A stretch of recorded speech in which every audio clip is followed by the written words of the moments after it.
याद करिए 2022 का चुनाव, मुख्यमंत्री के कंधे पर प्रधानमंत्री ने हाथ रखा, कहा यूपी के लिए योगी बहुत हैं उपयोगी। चुनाव से पहले चलती तमाम चर्चा एक झटके में खत्म हो गई। नेता, नीति, नेतृत्व सब क्रिस्टल क्लियर हो गए।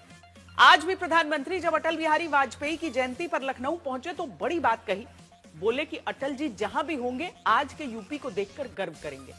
और इसी बीच एक बयान चर्चा में आता है जिसमें योगी स्टाइल शासन की नीति को अलग बताकर कहा जाता है कि योगी पर विश्वास है।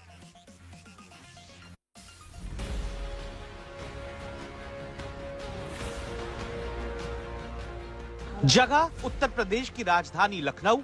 अटल बिहारी वाजपेयी की जयंती से ठीक पहले काव्य पाठ समारोह में अचानक मुख्यमंत्री योगी आदित्यनाथ और रक्षा मंत्री राजनाथ सिंह समेत मंच से लेकर हॉल में भीतर बैठे लोग तक हंसने लगते हैं। इस मुस्कान की वजह कवि और कथावाचक कुमार विश्वास की कही गई बात है। एक अटल जी की पीढ़ी थी जिसमें आदरणीय अडवाणी जी, जोशी जी, वो एक पीढ़ी थी। फिर आदरणीय रक्षा मंत्री जी की, प्रधानमंत्री जी की एक पीढ़ी आई। अब एक तीसरी पीढ़ी हमारे यशस्वी मुख्यमंत्री जी की, देवेंद्र फडणवीस जी की। 3 पीढ़ियां लगातार काम कर रही हैं और तीनों के दृष्टिकोण में अंतर है। अटल जी कहते थे कि आपके घर पर कोई कूड़ा फेंके तो आप स्वयं साफ कर दो। मोदी जी की, राजनाथ जी की पीढ़ी कहती है कि आपके घर पे कूड़ा फेंके तो आप उससे ही साफ कराओ। और मुख्यमंत्री जी की पीढ़ी कहती है कि आपके घर पर कोई कूड़ा फेंके तो आप कूड़े को भी साफ करो। आप में से कुछ कम लोग समझे, इसके लिए मैं आपका आभारी हूं।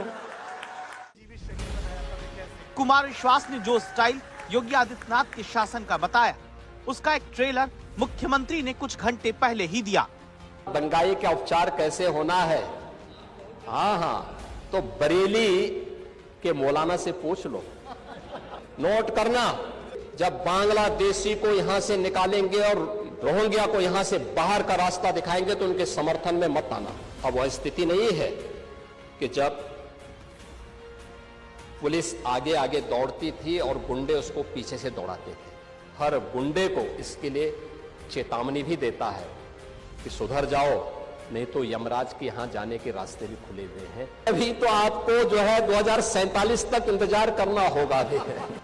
हो सकता है कि आप सोचें कि विधानसभा में यूं कहना आसान है, जिसकी तारीफ अगर कोई मंच से करता है तो इसमें बड़ी बात नहीं। 2 प्रकार के संत हैं। एक संत वो हैं जिनसे सज्जन व्यक्ति मिलता है और मिलते ही मोक्ष को प्राप्त करता है। एक हमारे महाराज जी हैं, दुष्ट व्यक्ति दिखता है, मिलता है और फिर मोक्ष को प्राप्त करता है। दोनों प्रकार से साधन संपन्न है।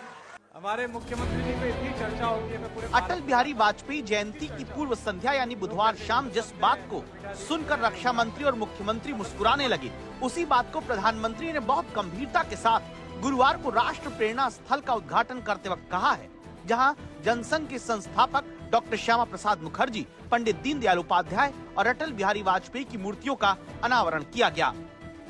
उत्तर प्रदेश 21वीं सदी के भारत में अपनी एक अलग पहचान बना रहा है और मेरा सौभाग्य है कि मैं यूपी से सांसद हूं।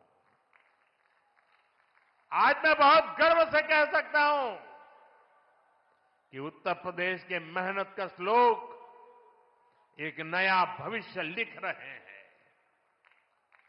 कभी यूपी की चर्चा खराब कानून व्यवस्था को लेकर होती थी, आज यूपी की चर्चा विकास के लिए होती है। प्रधानमंत्री ने जो कहा, पिछले 3 दिन की कुछ खबरों से इसका सबूत आपको दिखाते हैं, जहां अपराधियों में खौफ, अवैध कब्जे पर प्रहार, दंगा भड़काने वालों का इलाज, वोटर फर्जीवाड़े पर वार, इन 4 तरीकों से योगी सरकार ने उत्तर प्रदेश में मजबूत काम किया है। यह है नए भारत का नया यूपी। अब तक बीजेपी नरेंद्र मोदी सरकार के नेतृत्व में यह है नया भारत की बात कहती आई।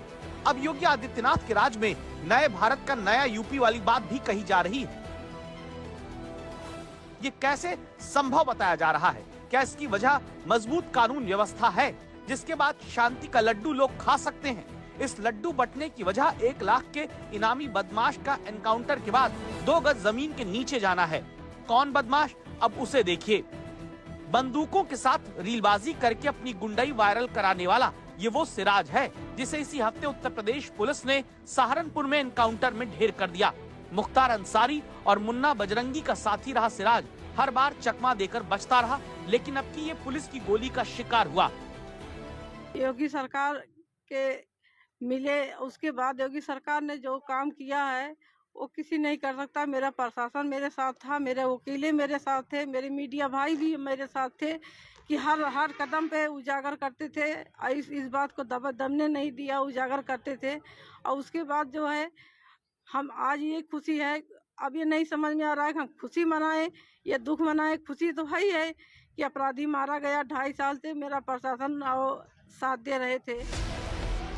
जिस परिवार के सदस्य को सिराज ने मारा वो दुख्तरुल निशा अब खुद कहती हैं कि योगी सरकार ने जो काम किया वो कोई और नहीं कर सकता है।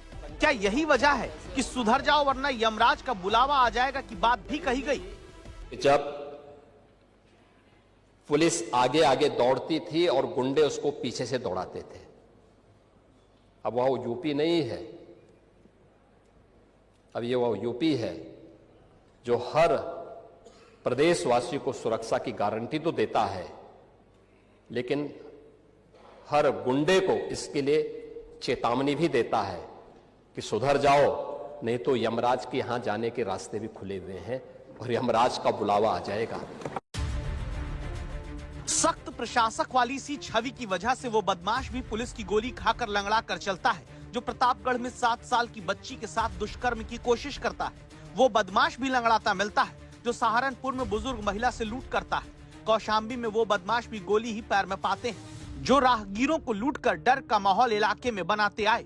और यही वजह है कि 2022 के बीच चुनाव में उत्तर प्रदेश के लिए योगी बहुत है उपयोगी कहने वाले प्रधानमंत्री मोदी अब 2027 के चुनाव से पहले लॉ एंड ऑर्डर पर राज्य की तारीफ करके कहते हैं, अटल जी जहां होंगे उत्तर प्रदेश को देखकर खुश होंगे। आज अटल जी जहां होंगे इस बात से प्रसन्न होंगे कि बीते 11 वर्षों में भारत दुनिया का दूसरा बड़ा मोबाइल फोन निर्माता बन गया है। और जिस यूपी से वे सांसद रहे वो यूपी आज भारत का नंबर 1 मोबाइल मैन्युफैक्चरिंग राज्य बना है।